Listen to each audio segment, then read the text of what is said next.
সাইয়েদনা আবু বকরের সময় যুদ্ধ হলো, 70 জন হাফেজ সাহাবী ইন্তেকাল করলেন। সাইয়েদনা আবু বকর রাদিয়াল্লাহু তাআলা আনহুকে ডেকে ওমরে ফারুক বললেন, ও আবু বকর, এইভাবে হাফেজে কোরআন সাহাবীরা যদি দুনিয়া থেকে বিদায় হয়ে যায়, আল্লাহর কোরআনও তো বিদায় হয়ে যাবে। আমরা এই যে কোরআন পড়ি 30 পারা, এমদাদিয়া লাইব্রেরির 114টা সূরা, কত সুন্দর সন্নিবেশ করা হয়েছে, এখানে সাজানো হয়েছে। আল্লাহর হাবিব সাল্লাল্লাহু আলাইহি ওয়াসাল্লামের সময় কি এরকম কোরআন ছিল নাকি? খেজুর পাতার মধ্যে, গাছের বাকলের মধ্যে, ওটের বড় হাড্ডির মধ্যে আর পাথরের মধ্যে খোদাই করা কোরআন ছিল।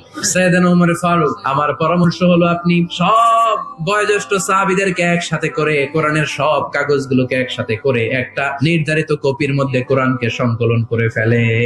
সাইয়েদনা আবু বকর বললেন, যেটা আমার নবী করেন এটা আমি কেমনে করি? কিন্তু ওমর ফারুক নাছোড়বান্দা বলে, না, এটা করলে কোনো খারাপ হবে না, ভালোই হবে। মুসলিম উম্মার জন্য এক জায়গায় কোরআন সন্নিবেশিত থাকবে, আপনি করেন। সাইয়েদনা আবু বকর রাজি হয় না, ওমর ফারুকও ছাড়ে না। ওমর ফারুক বলতে বলতে এমন ভাবে সাইয়েদনা আবু বকর রাদিয়াল্লাহু তাআলা আনহুকে ধরলেন, সব শেষে সাইয়েদনা আবু বকর ওমর ফারুকের কথায় কোরআন সংকলনে রাজি হয়ে গেলেন। পড়েন সুবহানাল্লাহ।